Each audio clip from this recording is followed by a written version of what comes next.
Hi viewers, welcome to my channel. இன்றைக்கி நம்ம சேனலில் விநாயகர் சதுர்த்தி ஸ்பெஷல் ஒரு கொழுக்கட்டை ரெசிபி தான் பார்க்க போகிறோம். சமைக்க தெரியாதவங்க கூட ரொம்ப சுலபமாக செய்யலாங்க. ரொம்ப நேரத்துக்கு சாஃப்டாகவும் இருக்கும், ரொம்ப டேஸ்ட்டாக இருக்கும். வாங்க எப்படி செய்கிறதுன்னு வீடியோக்குள்ளே பார்க்கலாம். ஃபஸ்ட்டு இந்த கொழுக்கட்டை செய்கிறதுக்கு இந்த மாதிரி நான்ஸ்டிக் கடாய் எடுத்துக்கோங்க. 1 டேபிள் ஸ்பூன் பாசிப்பருப்பு சேர்த்துக்கோங்க. அதாவது ஒரு 3 டீஸ்பூன் அளவுக்கு பாசிப்பருப்பு சேர்த்துட்டு ஸ்டவ்வை லோ ஃப்ளேமில் வச்சுட்டு வாசனை வர வரைக்கும் வறுத்துக்கோங்க. இந்த அளவுக்கு லேசாக கலர் சேஞ்ச் ஆகி வரணும். இதை ஒரு பவுலுக்கு மாற்றிக்கோங்க. அடுத்து அதே பேனில் 1 கப் அளவுக்கு பச்சரிசி எடுத்துக்கோங்க. நான் கடையில் வாங்கின பச்சரிசி மாவு தான் எடுத்திருக்கேன். நீங்கள் கடையில் வாங்கின கொழுக்கட்டை மாவு இல்லை வீட்டில் அரைச்ச அரிசி மாவு எது வேணாலும் யூஸ் பண்ணிக்கோங்க. இது ஒரு சூடாகிற வரைக்கும் 2 நிமிஷம் போல் நல்லா வறுத்துக்கோங்க. ரொம்ப நேரம் வறுக்கணும்னு அவசியம் இல்லை. கண்டிப்பாக அரிசி மாவு கருகிடக்கூடாது. ஸ்டவ்வை லோ ஃப்ளேம்லேயே வச்சுட்டு ஒரு 2-3 நிமிஷத்துக்கு வறுத்துக்கோங்க. வறுத்த பிறகு ஒரு தட்டுக்கு மாற்றிக்கோங்க. எந்த அளவுக்கு அரிசி மாவு எடுத்தோமோ அதே அளவுக்கு 3/4 கப் அளவுக்கு வெல்லம் சேர்த்துக்கோங்க.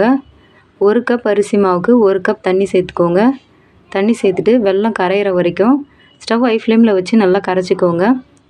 அதிகமாக வெல்லம் சேர்த்தாலும் கொழுக்கட்டை ரப்பர் மாதிரி இருக்கும். அதனால் 1 கப் அரிசி மாவுக்கு 1/2 கப் வெல்லம் அல்லது 3/4 கப் அளவு வெல்லம் சேர்த்துக்கோங்க. இந்த மாதிரி வடிகட்டிக்கோங்க. பிளாஸ்டிக் வடிகட்டியில் வடிகட்ட வேணாம். சூடாக இருக்கும்போதே இந்த மாதிரி சில்வர் வடிகட்டியில் வடிகட்டிக்கோங்க. அடுத்து அதே பேனை சூடு பண்ணிக்கோங்க. பேன் சூடானதும் வடிகட்டி வச்சுருக்க வெல்லத்தை சேர்த்துக்கோங்க. கொழுக்கட்டை நல்லா சாஃப்டாக வர்றதுக்காக ஒரு 2 டீஸ்பூன் அளவுக்கு நெய் சேர்த்துக்கோங்க. வாசனைக்காக ஏலக்காய் தூள் சேர்த்துக்கோங்க. ஏலக்காய் தூள் சேர்த்துட்டு ஒரு முறை நல்லா கலந்துக்கோங்க. வறுத்து வச்சுருக்க அரிசி மாவை ஸ்டவ்வை கண்டிப்பாக லோ ஃப்ளேமில் வச்சுட்டு இதை ஒரு 2 நிமிஷத்துக்கு கலந்து விட்டுக்கோங்க. ரொம்ப நேரம் கலக்கணும்னு அவசியம் கிடையாது. ஒரு சிட்டிகை அளவு உப்பு சேர்த்துக்கோங்க. கொழுக்கட்டையில் இனிப்பு எடுத்து கொடுக்கும். பாருங்கள், இந்த மாதிரி பொறுமையாக கலந்துக்கோங்க, கட்டி இல்லாமல். ஒரு 2-3 நிமிஷம் மட்டும் ஸ்டவ் லோ ஃப்ளேமில் வச்சு கலந்துக்கோங்க. இல்லைனா வேகமாக வச்சிங்கன்னா அடிப்பிடிக்க ஆரம்பிக்கும். பாருங்கள், இந்த மாதிரி கலந்து விட்ட உடனே ஸ்டவ் ஆஃப் பண்ணிக்கோங்க. ஆஃப் பண்ணிவிட்டு நம்ம வறுத்து வச்சுருக்க பாசிப்பருப்பு இதோடு சேர்த்துக்கோங்க. ஒரு 1/2 கப் அளவுக்கு தேங்காய் துருவல் எடுத்து வச்சுருக்கேன், அதையும் சேர்த்துக்கோங்க. சேர்த்துட்டு இதை நல்லா கலந்துக்கோங்க. இப்போ இந்த ஸ்டேஜில் ஒரு 1/2 டீஸ்பூன் போல் நெய் சேர்த்துக்கோங்க. இந்த மாதிரி சேர்க்கும்போது கொழுக்கட்டை பிடிக்கும் போது கையில் ஒட்டாமல் இருக்கும். அதுக்காக நம்ம நெய் சேர்க்குறோம். நெய் சேர்த்துட்டு இப்போ இதை நல்லா கலந்துக்கோங்க. இதை நல்லா கலந்து விட்ட பிறகு மூடி போட்டு இது கை பொறுக்கிற சூட்டுக்கு ஆறுற வரைக்கும் இதை மூடி போட்டு விட்டுடுங்க. இப்போ பாருங்கள், கை பொறுக்கிற சூட்டுக்கு நல்லா ஆறி இருக்குது. இந்த ஆவியில் மாவு பார்த்திங்கன்னா கொஞ்சம் சாஃப்டாக இருக்கும். இந்த ஸ்டேஜில் ஒரு 1/2 டீஸ்பூன் அளவுக்கு நெய் சேர்த்துக்கோங்க. நெய் சேர்த்துட்டு கைகளால் நல்லா பிசைஞ்சிக்கோங்க. இந்த மாதிரி பிசையும் போது கொழுக்கட்டை பிடிக்கும்போது விரிசல் வராமல் இருக்கும். அதனால் ஒரு 2-3 நிமிஷம் நல்லா பிசைஞ்சு விட்டுட்டு அதுக்கப்புறம் கொழுக்கட்டை பிடிக்க ஆரம்பிங்க. இப்போ பாருங்கள், இந்த மாதிரி ஷேப்பில் செஞ்சுட்டு கொஞ்சமாக ஒரு சின்ன சைஸ் லட்டு அளவுக்கு எடுத்துக்கோங்க. இந்த மாதிரி நீல வாக்கில் உருண்டை பிடிச்சிட்டு கை குழியில் வச்சுட்டு லேசாக அழுத்துனீங்கன்னா இந்த மாதிரி அழகாக பிடிக்க வரும். இந்த மாதிரி எல்லா மாவையும் இந்த மாதிரி கொழுக்கட்டை பிடிச்சி வச்சுக்கோங்க.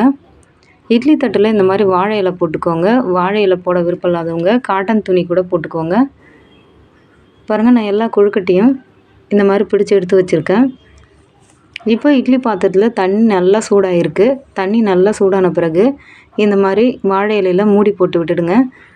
அப்போ தான் இட்லி பாத்திரத்தில் வேகும்போது தண்ணி மேலே வராமல் இருக்கும், கொழுக்கட்டை மேலே. பாருங்கள், இந்த மாதிரி வச்சுட்டு வாழை இலையை இதுக்கு மேலே மூடிடுங்க. கொஞ்சம் கூட கேப் இல்லாத அளவுக்கு ஸ்டவ்வை மீடியம் ஃப்ளேமில் வச்சுட்டு ஒரு 10 நிமிஷத்துக்கு வேக வச்சுக்கோங்க.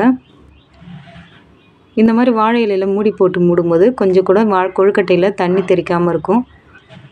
பாருங்கள், இதை மூடி போட்டு ஒரு 10 நிமிஷம் அப்படியே வேக வச்சுக்கலாம்.